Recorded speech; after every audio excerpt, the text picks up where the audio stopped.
Hey guys, time to get in on the action for the biggest moments in basketball with Prize Picks, America's #1 fantasy sports app. Just select 2 or more players, pick more or less on their projections, place your entry, and win up to 100 times your money. Right now, Prize Picks will match your first deposit of up to $100. Just download the Prize Picks app and use the code GET100. That's code GET100 on Prize Picks for a first deposit match of up to $100. Prize Picks. Pick more. Pick less. It's that easy. Talk of the Town with Steve Bakken. Weekday morning starting at 9 on Super Talk 1270 and the free Super Talk 1270 mobile app.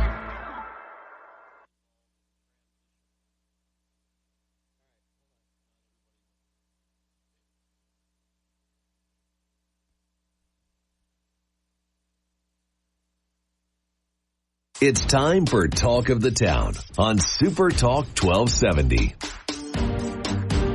Talk of the Town, brought to you by Big Boy, just get in line, it moves fast. Dakota Pharmacy and Dakota Natural Health Center, we're here to help you stay well. Trademark Realty, Peak Automotive and Service, and Silver Ranch. You're tuned to Talk of the Town on Super Talk 1270. I'm Steve Bakken along with Jason Spees joining us on the program. Catch Jason with the Crude Life each and every Sunday morning, 10 a.m. right here on Super Talk 1270. Big day today, of course. Some breaking news. We're going to talk with Matt Fern in a little bit as well about something going on with the Commerce Department. We'll talk about that a little bit later. Also, we're going to visit with Sarah Stogner, our unicorn lawyer, and get our NFL picks, our private public picks. And, of course, Elliot Huggins, Dakota Resource Council. A lot going on with Summit Carbon Solutions pipeline, proposed CO2 pipeline. Elliot, thanks for coming in. Yeah, thanks, Steve. Thanks, Jason. Happy to be here. Thanks so much. And then, Jason, of course, welcome, my friend. How you doing? Not too bad, Mr. Steve Bakken. Elliot, thank you very much. And hello and greetings, salutations. And I am very cold this morning. It's a cold winter, pre-winter day. We're a month away from winter, and I'm already tapping out, guys. At least you're not up to your butt in snow. This time last year, we were up to our butt in snow. And just wait. And honestly, the one nice thing about Thanksgiving is that we are reminded back in the 90s, it snowed in Dallas because Leon Lett has one of the most historic blunders in Thanksgiving history.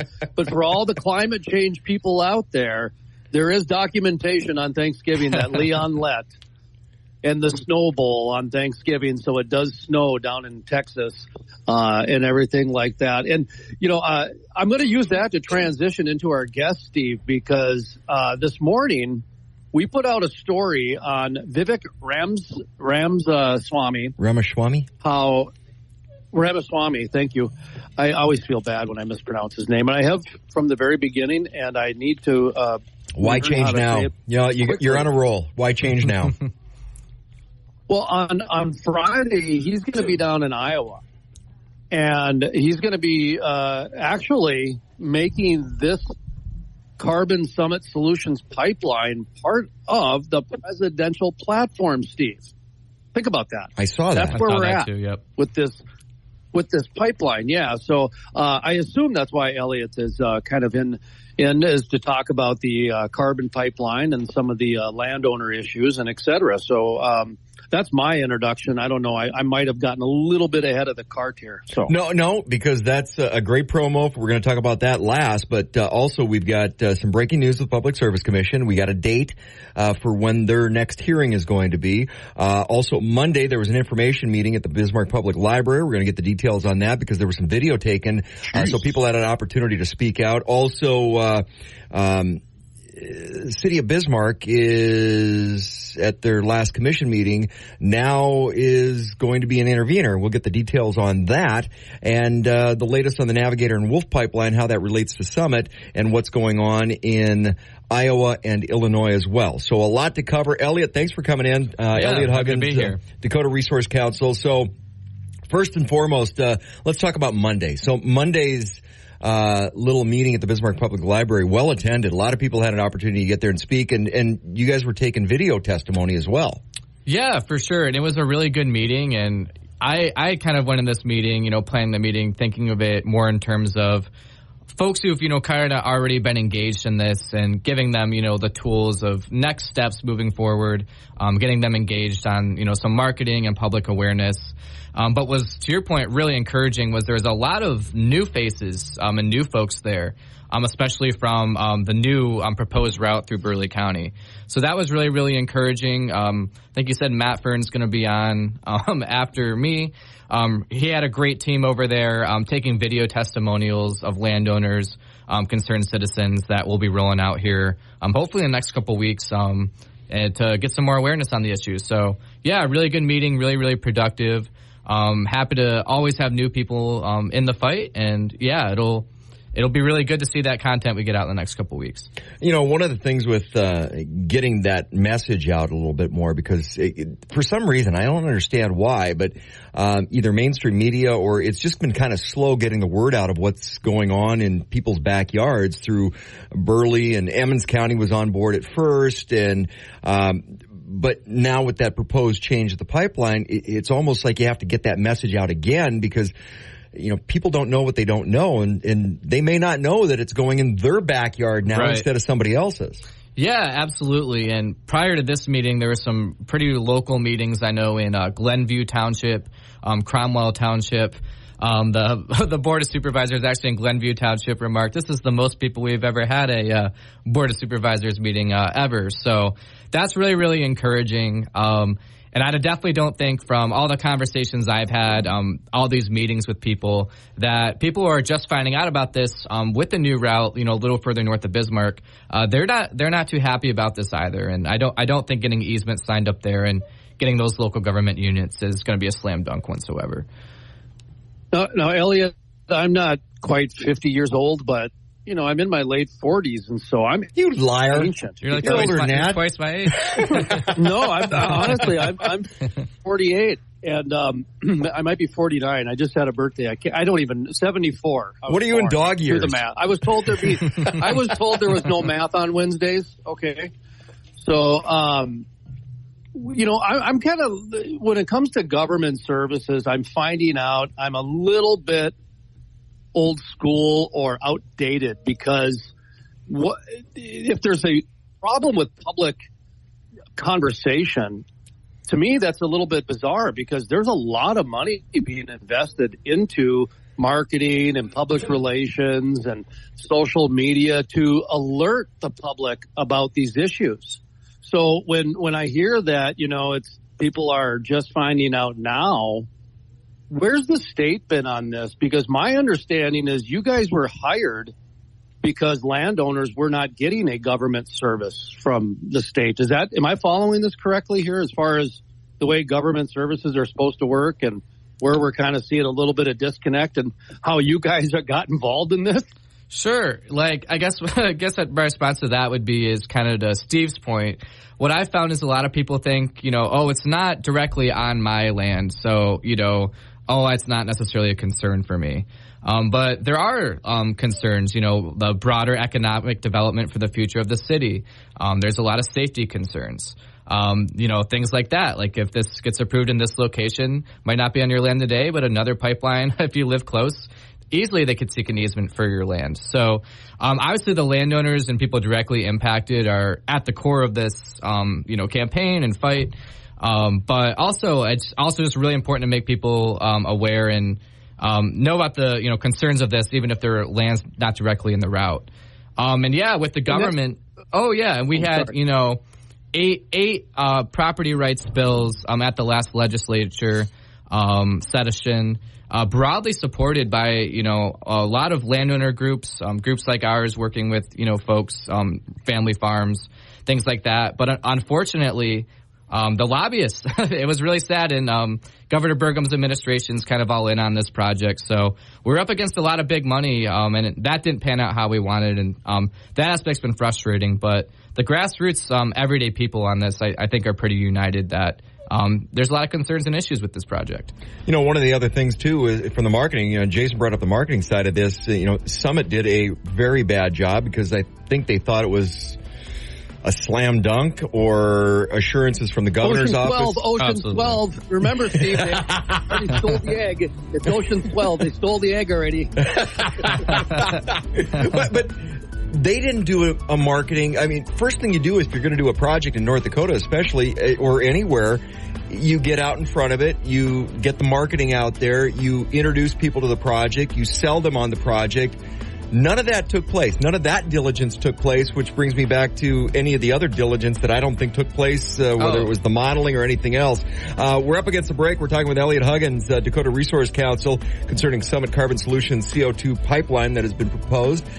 We've got a little bit of feedback from what took place at the Bismarck City Commission meeting this week. We'll find out about details on that next, coming up on Super Talk 1270. Super Talk. Hey guys, time to get in on the action for the biggest moments in basketball with Prize Picks, America's #1 fantasy sports app. Just select 2 or more players, pick more or less on their projections, place your entry, and win up to 100 times your money. Right now, Prize Picks will match your first deposit of up to $100. Just download the Prize Picks app and use the code GET100. That's code GET100 on Prize Picks for a first deposit match of up to $100. Prize Picks. Pick more. Pick less. It's that easy. Welcome back to Talk of the Town on Super Talk 1270. You're tuned to Talk of the Town on Super Talk 1270. I'm Steve Bach, along with Jason Spies from the Crude Life. You can catch Crude Life Sunday mornings 10 a.m. right here on Super Talk 1270. We're talking with Elliot Huggins, Dakota Resource Council, concerning Summit Carbon Solutions' proposed CO2 pipeline. And kind of a big week. You had your event at the Bismarck Public Library on Monday night, Elliot, and then this week the Bismarck City Commission weighed in on their intervener status. Fill us in on that meeting. Yeah, for sure. So Bismarck, I think a couple of weeks ago at the last meeting or something around that time, voted to officially file the petition with the Public Service Commission. And a couple of days ago or yesterday, Summit actually filed their legal response to that. And they didn't object to the city participating as an intervener, as long as it was focused on the issues outlined in the petition. So those 3 things are what the city is going to be permitted, assuming this gets approved, is the Missouri River crossing, proximity of the pipeline to the city limits, and then also emergency response plans, emergency training. So is there an opportunity for them to not be so amicable when it comes to the Public Service Commission? Right. And so it is possible, granted it's limited to those 3 topics, that I could potentially see there being some objections from Summit just during the upcoming proceedings with the questions. So that's something I think will be interesting to look out for. They did object to the city. First, before we get to those hearings, there's going to be a hearing on the 21st of December, actually just came out 10 minutes ago or so, on the county ordinance issue. So the PSC is going to be deciding, do we allow the Burleigh and Emmons County ordinances to stand? And then only after that decision's made will there be the actual hearings on the application. And Summit objected to Bismarck participating in that, arguing that, Burleigh County and Emmons County already have council. It'd be kind of overly burdensome. And the city thought, and the city's attorney thought, okay, that's actually pretty reasonable from Summit. We won't participate in that hearing. So that's kind of what they decided the other day, and that's kind of where things stand with that. I may have a question of naivete. Sure, yeah, it's a little complicated. When I hear the city of Bismarck wants to become an intervener, is that kind of what does that mean? If I'm a citizen of Bismarck, and are they picking a side here? Are they looking out for my best interest? What does that mean as a citizen of Bismarck? Yeah, and folks, if they want to read the actual petition and exactly what the city is asking for and arguing, essentially, you can go on the Public Service Commission website and read word for word. Basically, the position the city takes is we're not supporting the application. We're not necessarily opposing the application, but we want to make sure we have a seat at the table to answer questions, potentially call witnesses, cross-examine Summit's witnesses, and just make sure the city's interests are protected on those 3 issues. Okay. And it's a pretty big deal they intervened. It's a pretty big deal and pretty significant, in my opinion. Yeah, and you mentioned that Summit didn't seem like they were too happy with it or made a comment, something along those lines. And that kind of answered my question, but I still wanted to kind of flesh it out a little bit, because there are some communities on the east side of the state, like Enderlin and Oaks. I think Lisbon, which is Oaks.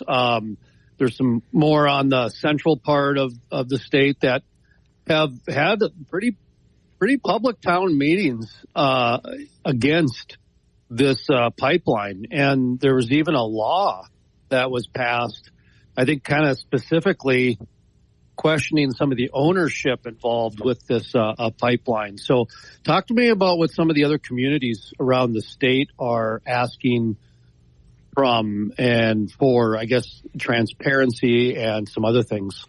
Yeah, so I guess like surrounding, broader than, let's just say, the east side of the state, kind of when this all started 2 years ago, we had 6 counties pass resolutions opposing eminent domain. And those 6 counties constitute the vast majority of the pipeline route. And so while that's, not necessarily in the purview of the Public Service Commission, I do think it sends a strong message that the project isn't exactly popular in these other communities. Richland County, surrounding the transparency issue, Richland, Burleigh, and Emmons County actually requested, an attorney general's investigation into the investors of Summit. And that was unfortunately denied a couple weeks ago. But again, people on the east side, Richland County, worked hard, got petitions, attended meetings, and got their city, or county board to do that over there. The other really interesting county on the east side to me is Dickey County. Been very, very, very active over there. Like you said, the Oaks area, Allendale area. And they were also a county that passed the resolution. Richland was too. But over there, kind of twofold, they wrote a very, very strong letter to the Public Service Commission outlining, numerous concerns, asking for a transparent hearing, not a rush. And that's on the PSC docket, too, if anyone wants to check that out. What's really, really interesting, though, there is about a month or so ago, we had a, public hearing on a county zoning ordinance there, essentially equivalent to Emmons County. And what happened was the Board of County Commissioners has been kind of really been dragging their feet on this for a while over there. And eventually at this meeting, they voted to pass the ordinance, but contingent on the state's attorney signing off on it and sending it to the PSC. And to my knowledge, the state's attorney over there is refusing to do that, essentially. And I know there's a lot of people over there not happy about that. Recourse right now, we're up against a break, but Elliot, as far as people getting engaged and getting involved, it's not too late, and people need to speak up. And if you have concerns, know what that route looks like and get involved. When we come back from the break, I want to talk a little bit about what is going on in some other states, some other communities, and some other projects. Most notably, Navigator, Wolf that just shut down in Illinois, and what that means to the Summit project, or what that could mean to North Dakota, because is there an opportunity or is there a possibility that there could be more CO2 coming into North Dakota because of these other projects? Absolutely. And is Summit picking those up as well? This is Talk of the Town on Super Talk 1270. I'm Steve Bakken along with Jason Spiess from the Crude Life. You can catch the Crude Life Sunday mornings, 10 a.m. right here on Super Talk 1270. Also, we've got some news on Public Service Commission hearing and when that's going to be taking place. This is Talk of the Town on Super Talk 1270. Hey guys, time to get in on the action for the biggest moments in basketball with Prize Picks, America's #1 fantasy sports app. Just select 2 or more players, pick more or less on their projections, place your entry, and win up to 100 times your money. Right now, Prize Picks will match your first deposit of up to $100. Just download the Prize Picks app and use the code GET100. That's code GET100 on Prize Picks for a first deposit match of up to $100. Prize Picks. Pick more. Pick less. It's that easy. Bismarck and Mandan, Super Talk 1270.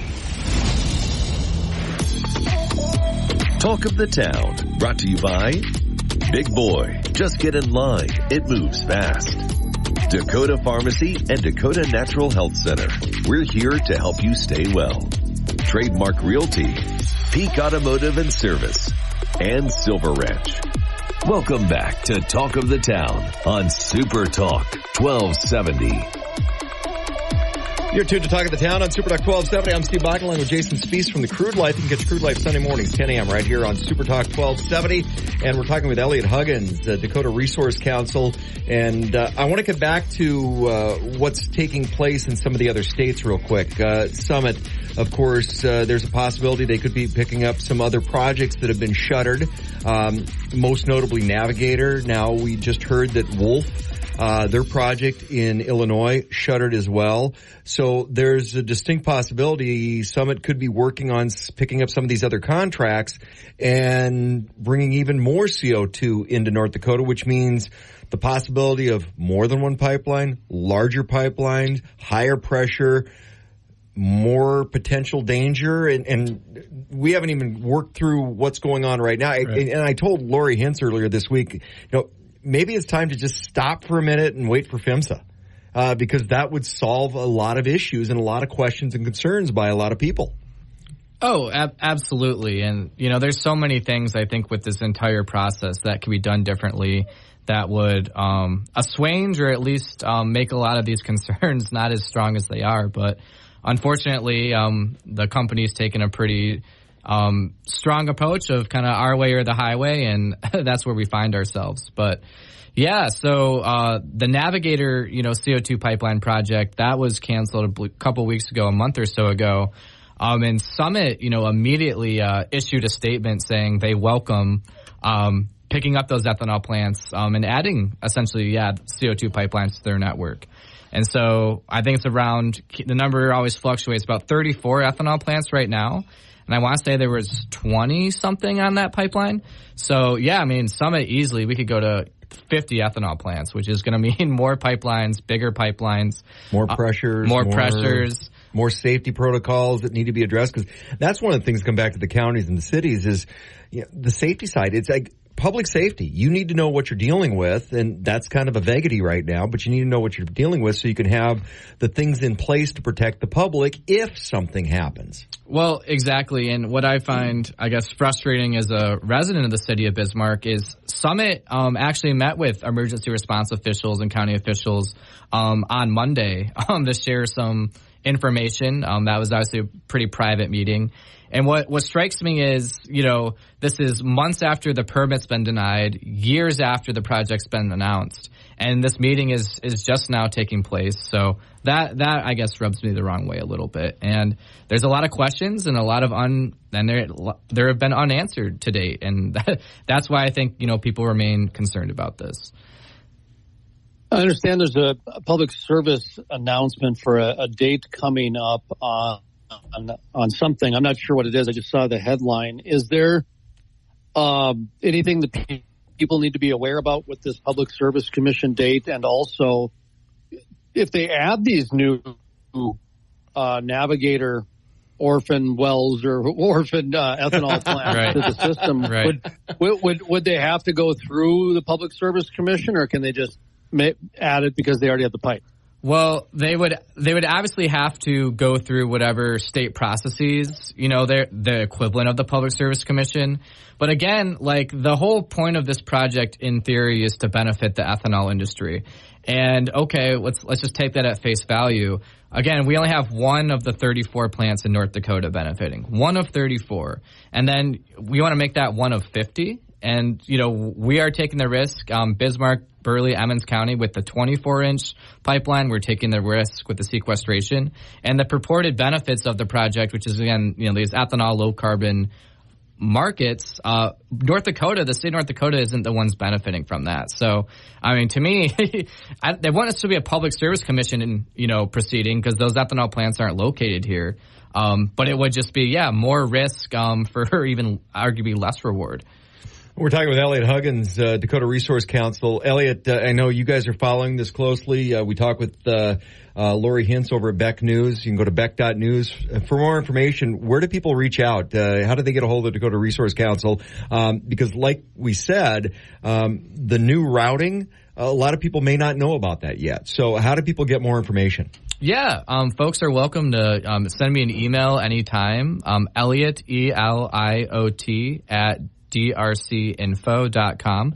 Always happy to hear from new folks. I'm even available, happy to take phone calls, 701-997-5181. And again, this, takes everybody, takes active engagement, and absolutely there's still ways to get involved. This isn't going to be resolved for quite some time. And breaking news as well, Vivek Ramaswamy going to be in Iowa because carbon sequestration is now going to be on the platform, on the stage, and a point for the presidential campaign. He's going to be down in Iowa this Friday. Public Service Commission Friday at 2 o'clock. Their meeting. So a lot going on this week with Summit Carbon Solutions proposed CO2 pipeline. Elliot, thanks for coming in. Yeah, appreciate it. Thanks so much. Jason Spies with the Elliot with the Dakota Resource Council. Jason Spies with Crude Life. When we come back, Matt Fern on Super Talk 1270. Here's Super Talk. Hey guys, time to get in on the action for the biggest moments in basketball with Prize Picks, America's #1 fantasy sports app. Just select 2 or more players, pick more or less on their projections, place your entry, and win up to 100 times your money. Right now, Prize Picks will match your first deposit of up to $100. Just download the Prize Picks app and use the code GET100. That's code GET100 on Prize Picks for a first deposit match of up to $100. Prize Picks. Pick more. Pick less. It's that easy. Welcome back to Talk of the Town on Super Talk 1270. Super Talk 1270.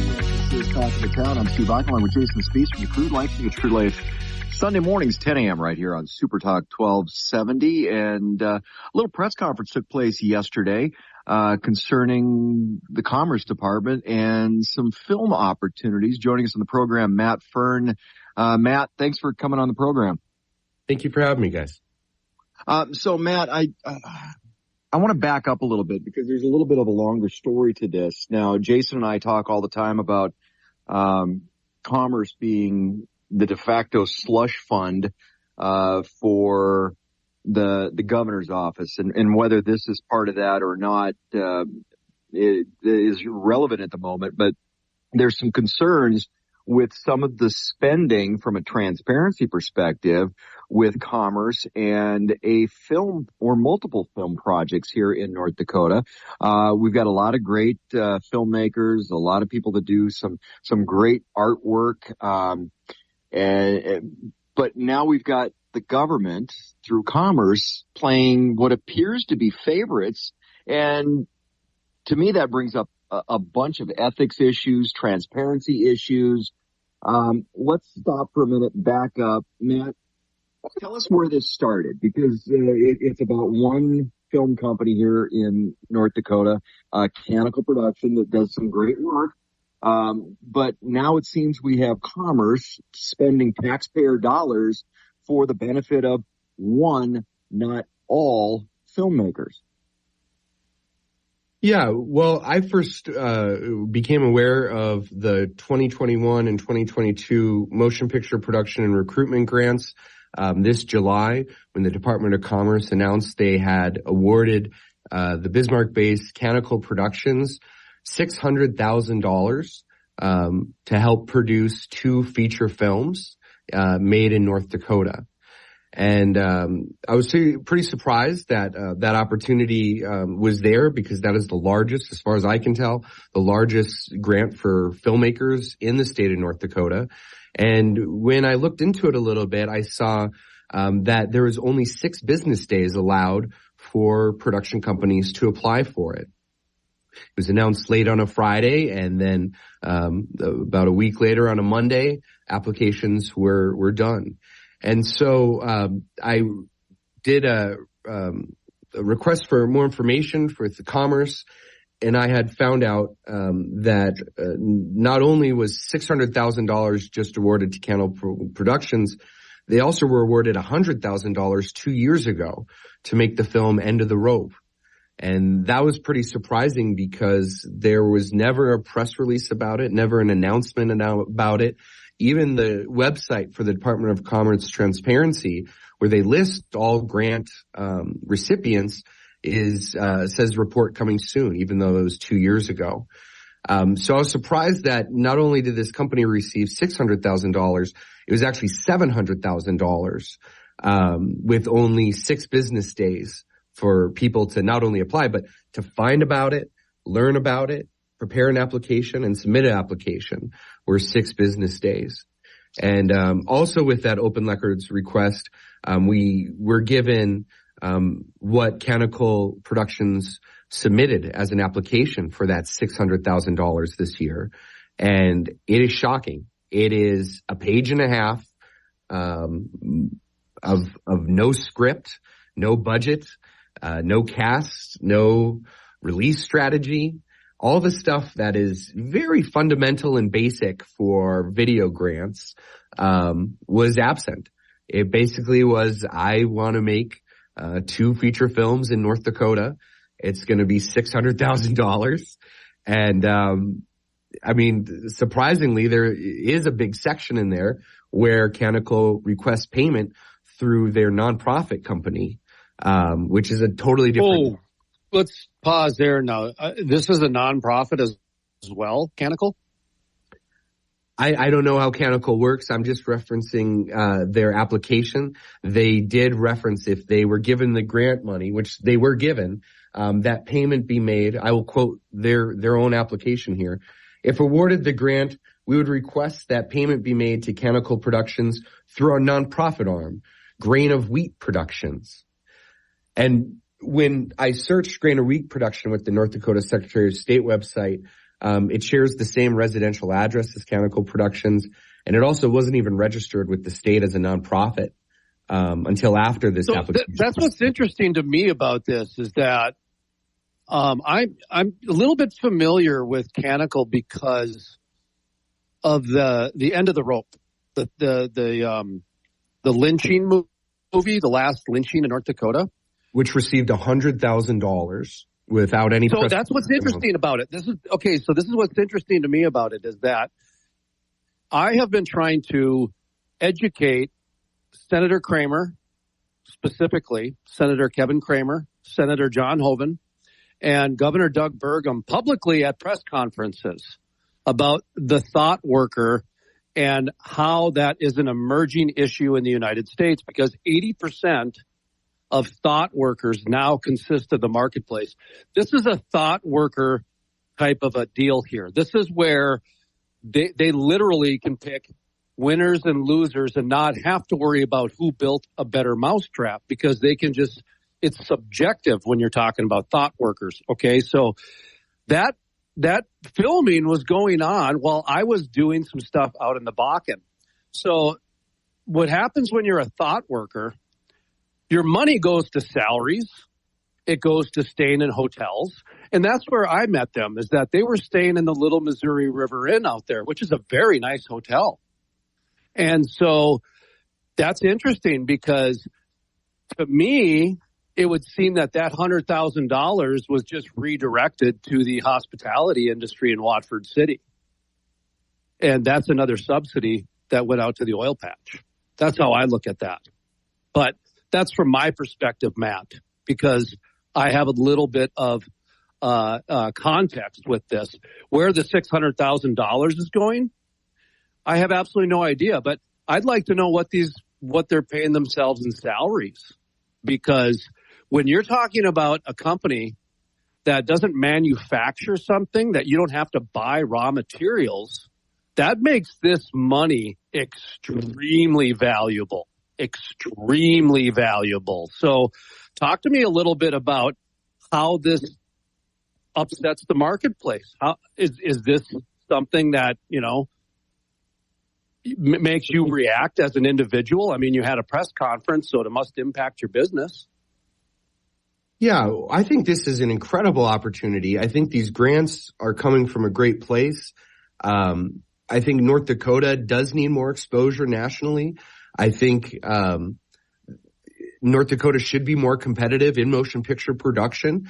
Just last week, Fargo premiered season 5. That's a nationally, globally recognized show, has a bunch of awards, and it's shot up in Canada because there's no infrastructure in North Dakota and there's no production incentives, tax incentives.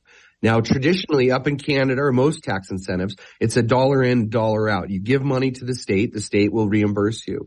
That way it kind of expands budgets. So that's the reason why Fargo is filming up there and other productions. And I believe that was the intent of these grants, to make North Dakota more competitive, and to try to get more exposure. Do you know Nate Anderson from Minot, Matt? I don't. Nathan Anderson, he had a film company a number of years ago, and Commerce straight out told him they are not in the filmmaking business. And they cited Woolly Boys because of that bomb, when Promersberger and his group tried to do a movie called Woolly Boys. And so there's been people who have actually tried not only to do movies with Commerce, but on the oil and gas industry, and they were not only denied, but again, Steve and I have talked about this before. They go too far. They say things that are just borderline discriminatory, and it really leaves a sour taste in your mouth. At least that's my experience dealing with it and other people's experience. What is your experience on that? Steve, I'm sorry about that. I didn't mean to usurp your deal there. I just remembered Nate Anderson. I know we have to hit a break. So, Steve, sorry. Tell you what, why don't we take the break? We'll come back and we'll visit with Matt about that after the break. This is Talk of the Town. I'm Steve Bach along with Jason Spees from the Crude Life. You can catch Crude Life Sunday mornings 10 a.m. right here on Super Talk 1270. We're talking to Matt Fern, North Dakota filmmaker. Does a lot of great work around the Bismarck Mandan community, a lot of great work across the state, regionally and nationally as well. This is Talk of the Town on Super Talk 1270. KLXX AM, Mandan, Bismarck, a Town Square media station, broadcasting from the View Community Credit Union Studio. ABC World and national news at the top of every hour on Super Talk 1270. Talk of the Town, brought to you by Big Boy, just get in line, it moves fast. Dakota Pharmacy and Dakota Natural Health Center. We're here to help you stay well. Trademark Realty, Peak Automotive and Service, and Silver Ranch. Welcome back to Talk of the Town on Super Talk 1270. Super Talk 1270. I'm Steve Bach along with Jason Spees from the Crude Life. We're talking to Matt Firm, North Dakota filmmaker, and we're talking about commerce and the state picking winners and losers when it comes to the filmmaking industry here in North Dakota. Basically writing up an RFP, it appears, that was designed around one filmmaking company here in North Dakota, one that was local, and not having an RFP that was out for all filmmakers in North Dakota, but already had picked where that money was going by the looks of the RFP. Page and a half of requirements and specifically detailed to what that company wanted to do with the money. We're talking with Matt Fern. Jason, you had a question going into the break. I'll ask you to rephrase that for Matt. Yeah, so I guess I'll give a little history and context here is that from my memory, when we interviewed Nate Anderson from Minot, who was trying to do a movie actually showcasing the oil and gas industry, because he was working for oil and gas companies out in Tioga, Stanley, Minot area, and his background was filmmaking. And so he went into went out and got jobs in the oil patch basically to do some method acting and method producing and directing, also to raise money to do this at the film project too. Well, the state of North Dakota had given some money to a couple of very prominent and wealthy businessmen in the Fargo-Moorhead community to go do a movie called Woolly Boys. And it bombed considerably, just bombed. And so that was their justification for not really listening to Nate Anderson, just dismissing him and his energy and his enthusiasm. And, he moved back here he left North Dakota and moved back to try to find opportunity and found none. And he just ran into brick wall after brick wall from Commerce and the government. I've had ever since COVID, and a little bit pre-COVID, it has been borderline hate speech and Department of Discrimination from the state of North Dakota towards me. This is all the way it is. How has your relationship been? How is your, because it didn't start out that way. I just finally said enough is enough after 10 years. How has it been for you? Because you're not Nate Anderson. You're not Jason Spiess. You're not somebody else. You're somebody who's been very active in the state of North Dakota. You have a history in this industry. How did the state treat you? How was your response received? I guess I'm just kind of looking as a behavioral and an overall theme here, because I believe you mentioned it either on the air or in the pre-interview that you are going to be seeking out some ethics violations through this whole thing. So talk to me a little bit about what's happening. Yeah. In terms of my relationship or my interaction with the Department of Commerce, it has always been positive. Throughout the years, I've reached out with them with questions about film industry.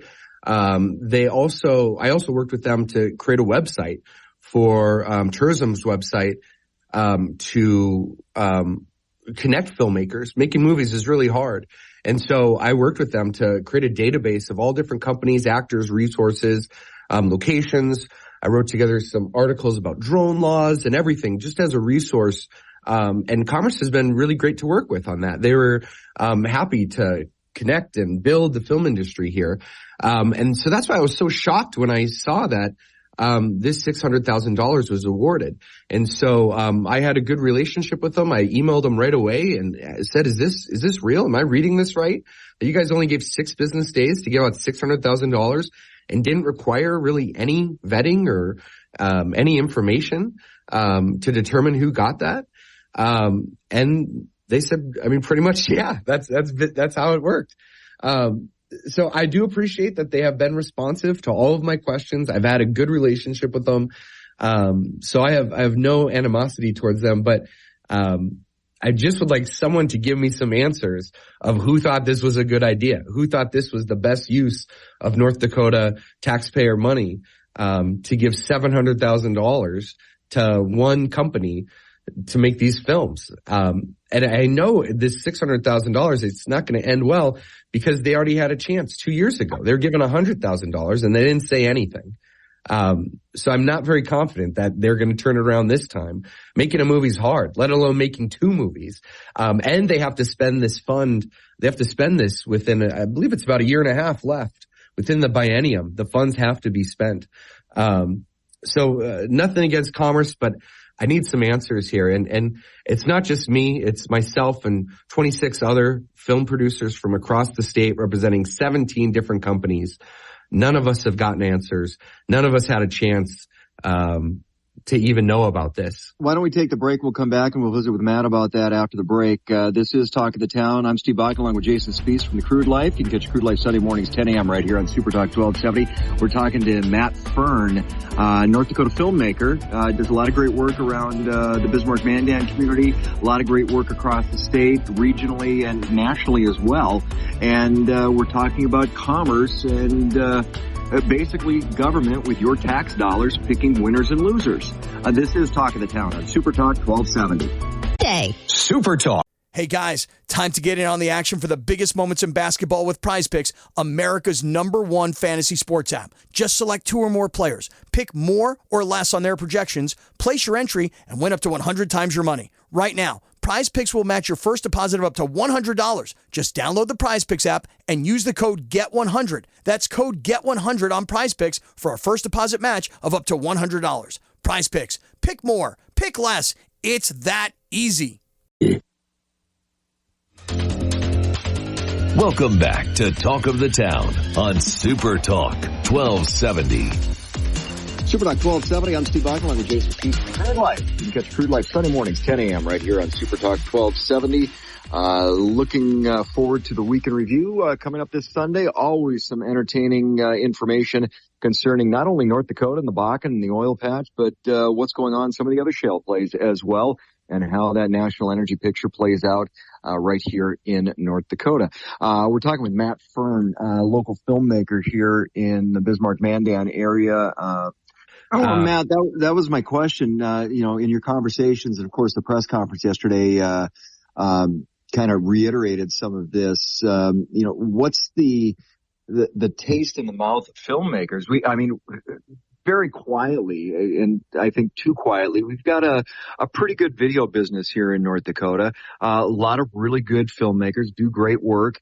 In your conversations, reiterate a little bit of I don't know, is a sense of disbelief about how Commerce had doled out this money. And then I want to ask you about the process leading up to this, because through the legislature, there's got to be a committee that this goes through for projects like this. So walk us through both of those. Yeah, in terms of the process of how this was awarded, I did an open records request, and it turned out there was 3 people within the Department of Commerce who determined who was awarded this most recent $600,000. In total, there were 4 applications. Only one of them, the one Canonical, was for 2 films. The other 3 weren't even for movies. They were for TV show pilots. So I think that's a big question of what is this for? Is it movies? Is it not movies? Because if it's only movies, there's absolutely no competition. There's only one possible application. So only 3 people were the ones that determined it within the Department of Commerce. 2 of those 3 people we found in special thanks in the credits as special thanks for past Canonical productions. So I wonder if there's any conflict of interest there. Yeah, and then in terms of just how we've gotten here, this all came out in July that this was awarded, and so on August 30th, myself and 24 at the time filmmakers submitted an open letter to Governor Burgum asking for answers, and we haven't heard anything. It's been 3 months, no reply to the 25 filmmakers from 17 companies asking the governor for answers. And the only response we heard was through the Bismarck Tribune when they contacted the governor's office in September to ask him about this. And they declined if they would even look into this. And so that's why we got here today. It's been 3 months with not a single response from the governor's office. The only thing we heard was they're not even considering looking into it.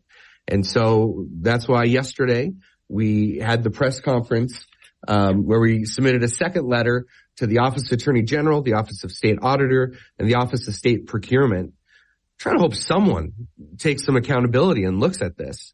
And we also are looking at filing an ethics complaint through the North Dakota Ethics Commission, specifically towards Daniel Belinsky, the founder and the person who applied for all these grants, the founder of Canonical Productions and the person that applied for these grants. And our complaint against him is that he was hosting screenings with certain members of the legislature. And so we're currently looking into that and our options for that. But we're just hoping this is not how North Dakota does business, and we're just waiting for someone to step up and give us some answers. And even if they think this is how it should be done, we'd like some clarity and transparency. So if for some way we filmmakers have another opportunity when funding comes up here in a year and a half, that more than just one person who doesn't even run the company full time, he's a teacher at a university in Bismarck. Hopefully more than just one person has an opportunity. Hey, Steve, I know we got to run to a break. I did want to ask before we, or you know what, when we come back from the break, I'll ask about the Daniel Belinsky, because I did a quick Google search and he's got like 4 or 5 different LLCs that Teddy the series, Sanctuary the series, something called Hazy Films. I mean, well, that's for one, I don't know how it works out, but it is pretty typical when a film is created. Yeah, they're all the different film projects for the film. So the film is its own business. One becomes its own business. Okay, that's perfectly He has done fine. a couple of films, so that does sound legit to me. But I haven't looked into the part that does concern me, though, is that he's with the University of Mary, because when we did an open records request, we found that Commerce, the Petroleum Council, and Mary was working behind the scenes on projects before they were available to the public through open records requests, and nobody did any investigating on that. Even in fact, we gave it to Josh Boshi, Speaker of the House, and he didn't even do any investigation. That's how much power they have there. So I want to ask you about the University of Mary when we come back, Steve. All right, we're up against the break. This is Talk of the Town on a Wattage Wednesday. I'm Steve Bike along with Jason Spees following some breaking news. Press conference yesterday concerning the doling out of taxpayer dollars for a couple film projects that apparently, by all indications, looks as if the grants were written before the RFP was crafted to meet the criteria of a special or particular business that was applying for those grants. More when we come back. We're talking with Matt Fern, also Jason Spees from the Crude Life. You can catch your Crude Life Sunday mornings, 10 a.m. right here on Super Talk 1270. We're talking about a press conference that took place yesterday concerning a grant the Commerce Department had doled out for a particular business, and it seems by all indications that the grant RFP was written to the specs of that company for some projects that were already in the queue. So, hey, we're finding a way to spend taxpayer dollars any way we can through commerce. So, Jason, you had a question going into the break. Yeah, like I said, I saw that the gentleman who got the Daniel Belinsky, or I believe that's how you pronounce it. He worked at University of Mary. And, for me, I'm a Catholic. I was an altar boy. I was a Sunday school teacher for 8 years. I went to a Catholic school. So I do pay attention to a little bit of the Catholic school, diocese, et cetera. So we did an open records request. Like I said, it was clear that the Petroleum Council, the University of Mary, and Commerce had worked a deal out before anything went public. And so I was very disappointed to see Mary's involvement in this. And I know it's a hot topic because they have a lot of money invested in the community in a lot of different areas. So people are very afraid to speak out against it. But, ethics are ethics. Values are values. And if I could just talk to me about this, Matt, a little bit. Well, regarding University of Mary, full disclosure, they are a client of mine, but I have not seen any evidence that they are involved in in Canonical Productions in any way, or in these film grants in any way. I have not seen any evidence of that at all. It seems very separate from his work at that university, these film grants. So, yeah, just to clarify here, I am in no way saying University of Mary is involved in either of the distribution of the motion picture production and recruitment grants through the Department of Commerce. So that it would just be a coincidence on my part then looking at it. The other question I had is, are you familiar with what's happening in South Dakota with Freedom Works and the governor there and some of their issues with this same problem? I'm not. Check it out, Freedom Works, and they also had a very large advertising campaign contract given to someone that, basically turned in the one-page sheeter, like you said, type of a thing. And so they kind of had this. Anyway, my point is this is blowing up a little bit into other states as well. So, Steve, I know that we're pushed for time, so I'll hand it back to you for some questions too. Matt, just before we let you go here, I did want to come back a little bit to the legislature and the committees, because the way the process works, of course, it goes through committees. Without pointing fingers, because we don't know right now, but when there's a project or there's taxpayer dollars, that has to go through the legislature. So there had to be a committee somewhere that this money was funneled through that gave the thumbs up, thumbs down before that moved on through the Commerce Department. Those committees take place a while ago. I kind of walk me through the timeline of this a little bit, because I'm trying to think. It's like, okay, how far back did Canonical Productions be identified as, hey, we're going to give them some money? Because that, when you look at the RFP and everything on the surface, and I know there's still some investigation that needs to be done with this, but on the surface, that's what it looks like. So going back to the committees and doling out the money and assigning money to projects so that Commerce can spend that taxpayer dollars. Any indications of how long ago this was in the queue? Well, it was a line item in this biennium's budget, the 2023 Motion Picture Production and Recruitment Grant. And so the funds became available sometime in June or July. And then I don't have the dates in front of me, but then pretty soon after the funds were available, it was a line item in the budget of the state of North Dakota. That's when Commerce announced the 10-day, but really it was 6 business day window to apply for the full amount of $600,000 that then had to be expended before the end of the biennium. As soon as it was approved and a line item in the budget, this summer they announced it, and it's been six days it was open, and then it was closed. 6 business days to clarify, and then it was closed. And then they made the announcement that the money was awarded to Canonical Productions. Matt, as far as I know, said something a little earlier about you didn't think that's the way we did business in North Dakota, and it used to not be the way that we did business in North Dakota. But unfortunately, under our current governor and tapping to the legacy fund and spending taxpayer dollars, it's becoming the norm. It's becoming, it is the way we do business in North Dakota, spending taxpayer dollars in reckless fashion, not good investments into state infrastructure. There's better ways to get returns. A lot going on here. Matt, thanks very much for joining us today. Appreciate you raising this concern and pointing out another issue. And as far as next steps for the filmmakers and y'all from the press conference yesterday, is it going to be an inquiry to the Ethics Commission? What are your next steps? We're waiting to hear from the governor still. We're waiting to hear from the offices that we addressed yesterday.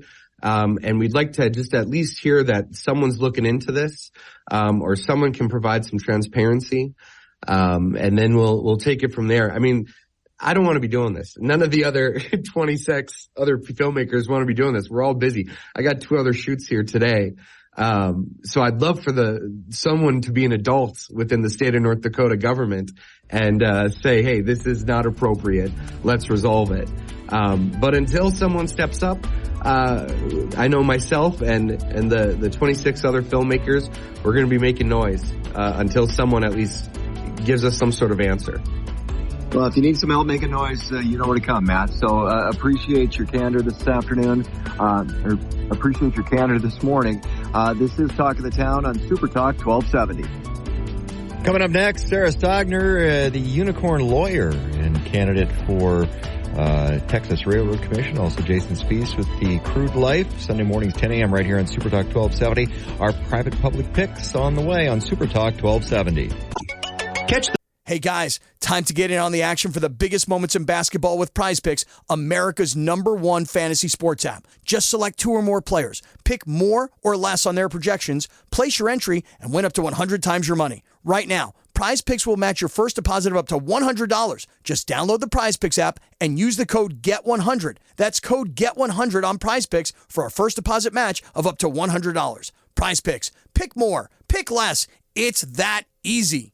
Marlo Anderson and Steve Bakken on Super Talk 1270, Saturday afternoons 1 till 4 on Super Talk 1270. Talk of the Town, brought to you by Big Boy, just get in line, it moves fast. Dakota Pharmacy and Dakota Natural Health Center. We're here to help you stay well. Trademark Realty, Peak Automotive and Service, and Silver Ranch.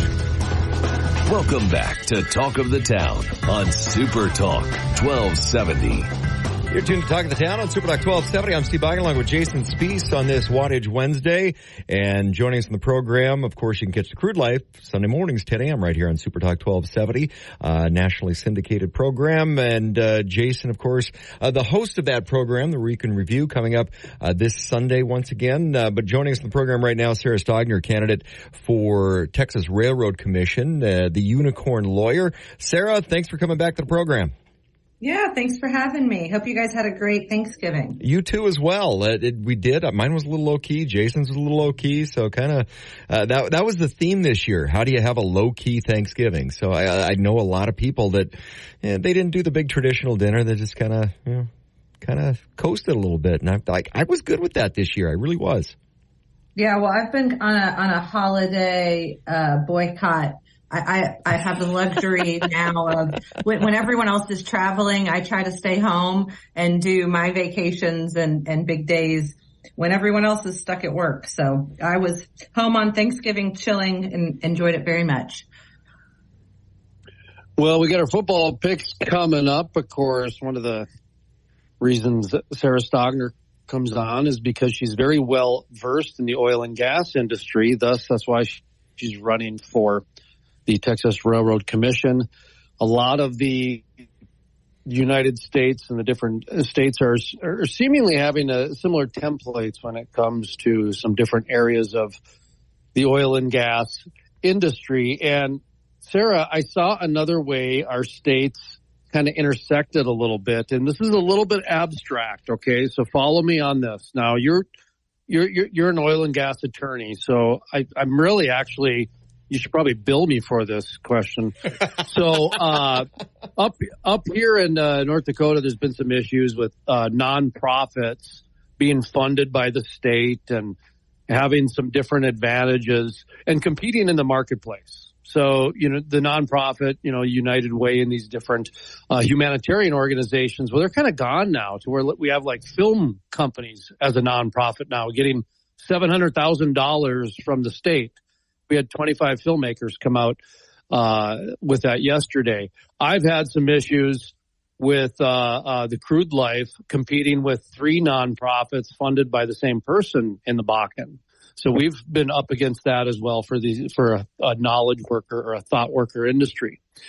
I saw Digital Wildcats posted something publicly on LinkedIn indicating the same thing, that their business is starting to get disrupted in Texas by nonprofits competing in the private sector.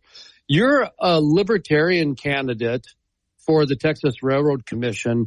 You know that when the private sector goes belly up, that the taxpayers end up bailing out whatever the problem is. That happened in North Dakota. We had 0 abandoned orphan wells in 2016. All of a sudden, we're taking more money than anybody. So talk to me about the nonprofits and what's happening down there in the marketplace with the private versus public sector. If you followed my abstract, connecting the dots on that.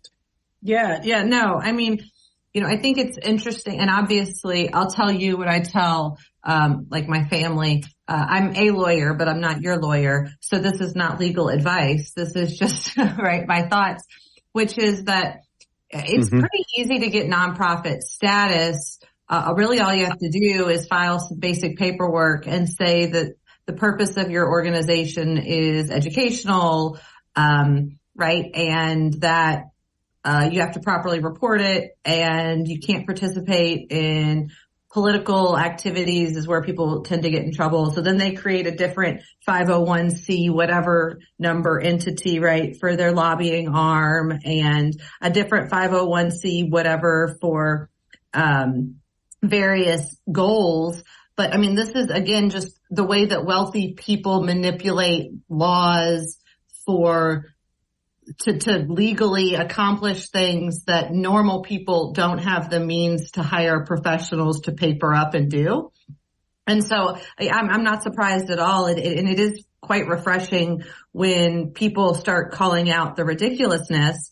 Just like we have taxpayer funded lobbying, right? Like that's a big problem in Texas where you've literally got members of, a state representative that's going and lobbying for or against a particular bill, and they're backed by PACs and super PACs, and the money is clouded, and it's a big problem. And so I think, unfortunately, the way to fix that is significant overhaul in things in our taxation system, where I think we should have like a fair tax but again, there's lots of people, accountants, IRS employees, right? Anytime you talk about significant reform, there's lots of people in the middle who make money on gaming the system. And so, yeah, I think Colin is spot on that it's a problem that we should call it out.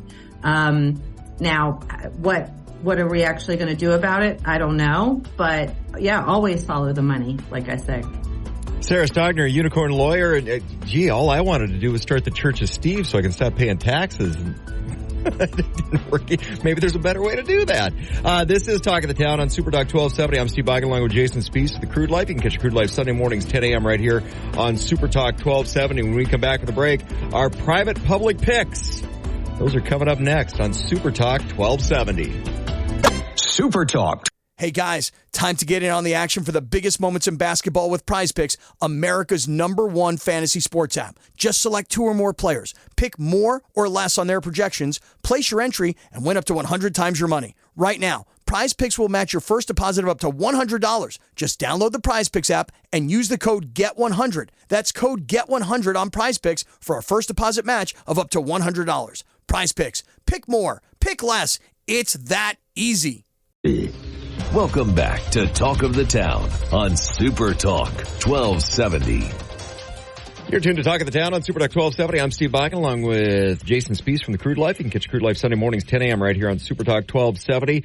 And Sarah Stogner, the unicorn lawyer, commissioner candidate for the Texas Railroad Commission. And time for our private public picks. And on a bye this week, Jason, Baltimore, Buffalo, Chicago, Las Vegas, and Minnesota. And if the Vikings were on a bye for the rest of the season, I would be perfectly fine with that. Well, it's going to be interesting to see what happens with Josh Dobbs. He might actually be benched for one of the other quarterbacks. So it'll be Kirk Cousins is probably the one that's making out the best in this whole thing right now because they're going to give him a nice fat contract at the end of this year. But let's go ahead and take a look at it. We have another Thursday game. The Cowboys are sticking with the Thursday Thanksgiving tradition here, Steve, Sarah, and it looks like they're taking on the Sea Chickens, but they're staying at home. So we've got the 6-5 Seattle Seahawks at the 8-3 Dallas Cowboys on Amazon Prime, Sarah. Going for the Cowboys. I'm going to go Dallas as well. Although now that they're home and they're expected to win, who knows? I'm going to pick the Seahawks to pull off the upset on this one. Let's go ahead and let's take a look at the snooze fest of 4-7 Chargers at the 2-9 Patriots. Oh, man. I think I'm going to go Chargers. I'm going Chargers as well. Chargers for the trifecta. Oh, I thought you were going to go there. Let's head over to the 8-3 Lions, the 8-3 Motor City Kitties at the 5-6 Saints. And you guys know I always have to pick the Saints. I'm going to go New Orleans as well. No, I'm not. I'm going to go Detroit this week. Boy, this one is a tough one because I'm going to go with the Motor City Kitties too, but I'd like to see the Saints win this one. All right, but let's go with the 5-6 Falcons at the 4-7 Jets. Jeez, that's a tough game to watch.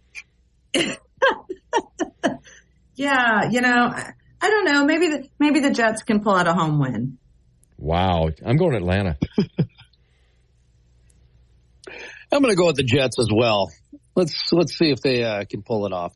All right, the 2-10 Cardinals at the 7-4 Steelers. This will be an interesting game because Kyler Murray's back. Steelers. I'm going to go with the Cardinals with the upset on the road. Okay, let's take the 6-5 Colts at the 4-7 Titans. I'm going to go Titans. I'm going to go Indianapolis, but every time I pick them, they lose. So I'm guessing Tennessee's going to win, but Indianapolis. I don't understand how Tennessee only has 4 wins, but I'm going to go with the Colts. Let's keep them at 4 wins. All right, let's go ahead and Oh, my Washington Commanders. They're taking on the Dolphins this week. Pretty sure if the Dolphins played four-man football, they'd beat the Washington Commanders this week, but or any week. Sarah, how about you? It's the Dolphins at the Washington Commanders. I hope the Dolphins win. Miami by 70. Okay, let's go ahead. That once already. Here's the game of the week. Yes. The 6-5 Broncos at the 6-5 Texans. Oh, I think that the Texans are going to win. I'm going to say Houston as well. You're right, though. It is the game of the week. Let's go with the Broncos on the road. Okay, the 1-10 Panthers at the 4-7 Buccaneers. Buccaneers. Tampa Bay. The 7-4 Browns at the 5-6 Rams. Ooh, I think Rams are going to surprise us. I want to go Rams, and the Cleveland defense doesn't travel well, but and they're a little banged up, but I'm going to go Cleveland. Let's go with the Rams on the upset on this one. All right, the 8-3 49ers at the 10-1 Eagles. Second game of the week. That's going to be a great one. Flexed. Yep, I'm picking Eagles. I'm going to go Philadelphia as well because I think when they meet in the playoffs, San Francisco will take them. I'm going to go with the 49ers on the road with this one. The only team, by the way, to beat the Eagles this year is the Zach Wilson Jets. Let's just remember that. All right, the 8-3 Chiefs at the 5-6 Packers. What's the weather supposed to be like? I'm gonna go Packers. I'm going Kansas City. I'm going to go with the Packers with the upset. And the last game, the 5-6 Bengals at the 8-3 Jaguars, Monday night. Jaguars. Jaguars. Got to go with the Jaguars on that. Back to you, Steve. Those are our private public picks. This is Talk of the Town on Super Talk 1270. I'm Steve Bach along with Sarah Stogner and Jason Spies from The Crude Life.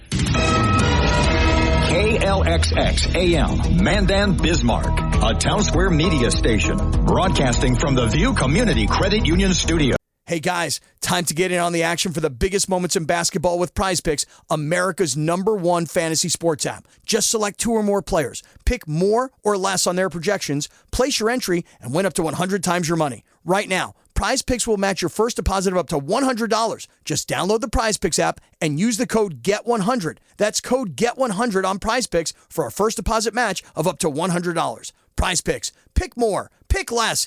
It's that easy.